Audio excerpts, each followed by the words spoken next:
Hello students, आज हम लोग एक और दूसरे वेक्टर के बारे में पढ़ेंगे। प्लाज्मिक वेक्टर के बारे में पढ़ेंगे। प्लाज्मिक वेक्टर के बारे में पढ़ेंगे जिसको हम लोग PUC19 कहते हैं। PUC19 जो है ये भी एक सिंथेटिक वेक्टर है जो कि यूनिवर्सिटी ऑफ कैलिफोर्निया में बनाया गया। इसी वजह से इसको PUC कहते हैं। P stand for plasmic, U stand for university और C स्टैंड फॉर कैलिफोर्निया। ये एक छोटा प्लाज्मिड है, सिंथेटिक प्लाज्मिड है जो लगभग 2680 बेस पेयर्स का बना होता है। और इसमें जो है दो मार्कर जीन पाए जाते हैं। एक तो marker gene ampicillin resistant gene है और दूसरा मार्कर जीन है LAGZ जीन। ये LAGZ जीन जो है एक एंजाइम का फॉर्मेशन करता है जिसको हम लोग बीटा ग्लैक्टोसाइडेज कहते हैं। और ये बीटा ग्लैक्टोसाइडेज जो है वो लैक्टोज का ब्रेक डाउन करता है। ये एक लैक्टोपेरॉन कॉन्सेप्ट है। मैकेनिज्म बैक्टीरिया में भी मिलता है, बैक्टीरिया में इकोलाई में इसको स्टडी किया गया है।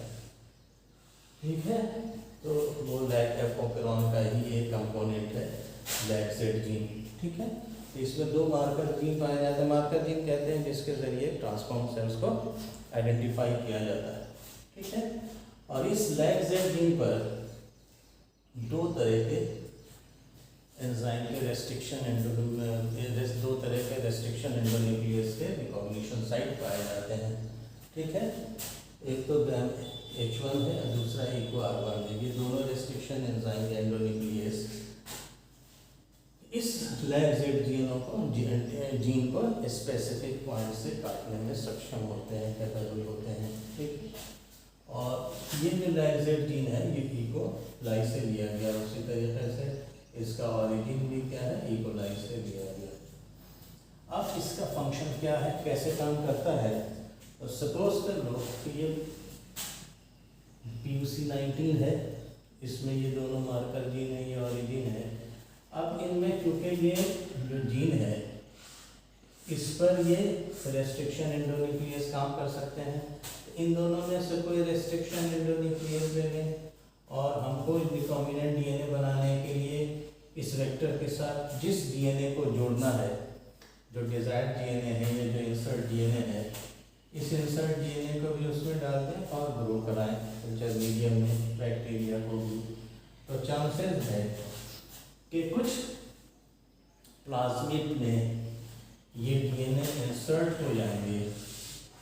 ठीक है, कहाँ पर इंसर्ट होंगे, इसी LAGZ जीन के अंदर, DNA के अंदर, LAGZ जीन के अंदर। क्योंकि हम लोग ये एंजाइम यूज कर रहे हैं जो कि इसी को काटता है, तो इसी जब कटेगा तो इसके साथ इंसर्ट हो सकता है। ठीक है, तो अगर ये इंसर्ट हो गया सपोज कर लो, ये एक रिकॉम्बिनेंट DNA बनेगा और जो रिकॉम्बिनेंट DNA जिस बैक्टीरिया में पाया जाएगा वो बैक्टीरिया क्या हो जाएंगे, ट्रांसफॉर्म हो जाएंगे। बैक्टीरियल सेल कैसा होगा, ट्रांसफॉर्म सेल होगा। ठीक है, और चांसेस है कि नहीं भी होगा तो ऐसा ही इंटैक्ट रह जाएगा। ठीक है, तो वो नॉन ट्रांसफॉर्म सेल रहेंगे। तो उस कल्चर मीडियम में ट्रांसफॉर्म सेल्स भी मिल सकते हैं और नॉन ट्रांसफॉर्म सेल्स भी मिल सकते हैं। तब हमको आइडेंटिफाई करना है कि इसमें ट्रांसफॉर्म सेल कौन है, कौन ऐसा सेल है जिसके वेक्टर में, जिसके प्लाज्मिड में, जिसके DNA में ये DNA इंसर्ट है। ठीक है, या किसमें ये PUC रिकॉम्बिनेंट PUC पाया जा रहा है। उसके लिए फिर हम लोग रेप्लिका प्लेटिंग करेंगे, स्क्रीनिंग करेंगे उसकी, जो हम लोग पिछले क्लास में पढ़ चुके हैं। सपोज कर लो कि ये जो है रेप्लिका प्लेटिंग के बाद ये सेकंड प्लेट बना। हमने यहाँ पर मास्टर प्लेट लिया जिस पर ग्रो कराया था उसको। सपोज कर लो कि ये इसके क्या है, 4 कॉलोनी डेवलप की इस पेट्री डिश में।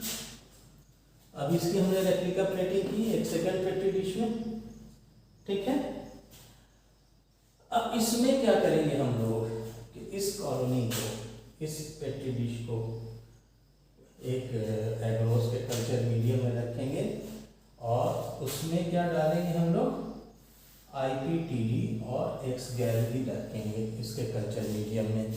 अब इसका काम क्या होगा, ये IPTG जो है ये आइसोप्रोपाइल थायोग्लैक्टोसाइड, ये क्या करता है, लैक्टोज के तौर पर एनालोगस के तौर पर काम करता है। और ये क्या करता है कि जब लैक्टोज होता है जेड जीन जो है इससे इस लैक्टोसाइडेज का फॉर्मेशन होता है। तो प्रेजेंस ऑफ लैक्टोज क्या करता है, इंड्यूस करता है सिंथेसिस फॉर्मेशन ऑफ या synthesis of beta glycosidase from this lac Z gene.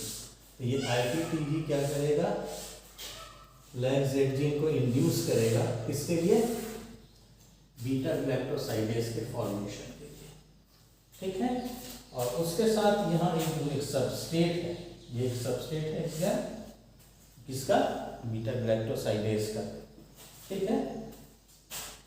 ये बीटा ग्लाइकोसाइडेज को क्या करता है, ये बीटा ग्लाइकोसाइडेज इसको क्या करता है, इस एक्स गैल को, एक्स गैल क्या है, दिस इज द 5-chloro-3-इंडोलाइल बीटा डी ग्लाइकोसाइड, ठीक है। ये इसके सबस्ट्रेट के तौर पर काम करता है और ये क्या करता है, इसको एक ब्लू कलर में कन्वर्ट कर देता है, ब्लू कलर में, ब्लू कलर के कंपाउंड में, प्रोडक्ट में कन्वर्ट कर देता है, किसको, इसके एक्स गैल को, कौन, बीटा ग्लाइकोसाइडेज, ठीक है।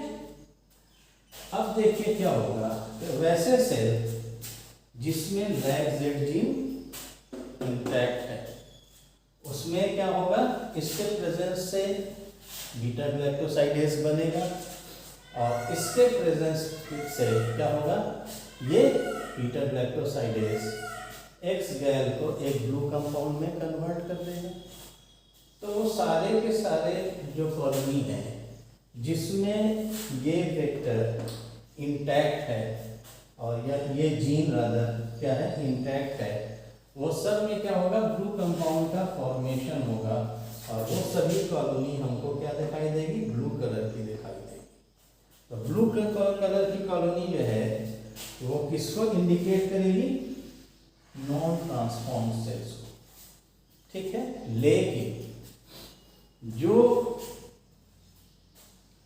सेल जिसमें ये ट्रांसफॉर्म या रिकॉम्बिनेंट डीएनए पाए जा रहे हैं, जो ट्रांसफॉर्म सेल्स हैं जिनमें ये रिकॉम्बिनेंट डीएनए पाए जा रहे हैं, इसमें क्या हो गया, ये एक्स गैल जीन के अंदर ही चूंकि ये डीएनए इंसर्ट हो गया, ये पूरा का पूरा जीन क्या हो गया, इनएक्टिव हो गया। कैसा हो गया, इनएक्टिव हो गया। अब इनएक्टिव जब हो जाएगा तो इसके प्रेजेंस पर भी बीटा ग्लाइकोसाइडेज का फॉर्मेशन नहीं होगा। जब बीटा ग्लाइकोसाइडेज का फॉर्मेशन नहीं होगा तो वैसे सेल में क्या होगा, ब्लू कंपाउंड का फॉर्मेशन नहीं होगा और वो क्या करेगी, ये क्लियर या वाइट कॉलोनी का फॉर्मेशन, ठीक है। तो यहाँ से हम लोग पहचान लेंगे कि यहाँ पर क्योंकि वाइट कॉलोनी बन रही है, इसका मतलब ये कंपाउंड जो है यहाँ कन्वर्ट नहीं हो रहा है, इसमें इस कन्वर्ट क्यों नहीं हो रहा है, क्योंकि ये नहीं बन रहा है। और ये क्यों नहीं बन रहा है, क्योंकि लैग जेड जीन इनएक्टिव हो गया है। और लैग जेड जीन क्यों इनएक्टिव हो गया है, क्योंकि डीएनए इसमें इंसर्ट हो गया है। हम यहाँ से पहचान सकते हैं कि ये जो कॉलोनी है यही क्या है, ट्रांसफॉर्म सेल्स की कॉलोनी है जिसमें रिकॉम्बिनेंट डीएनए पाया जा रहा है। और वो कौन सा है, ये चौथा नंबर है। इसका मतलब कि ये सेल्स क्या है, ट्रांसफॉर्म है, इसको फिर फर्दर ग्रो कराया जाता है, ये स्क्रीनिंग होती है। तो ये काम हो गया किसका, किसके यूज के जरिए, पीयूसी के यूज के जरिए। पीयूसी के यूज में क्या होता है कि आइडेंटिफिकेशन या का जो प्रोसेस है वो ज़्यादा इजी है और ज़्यादा तेज़ी से हो सकता है, इसलिए इसको भी काफ़ी प्रीफर किया जाता है, इसका भी यूज़ होता है। ठीक है, होप कि आपको ये समझ में आया होगा। नेक्स्ट क्लास में हम लोग और आगे देखेंगे। Thank you very much.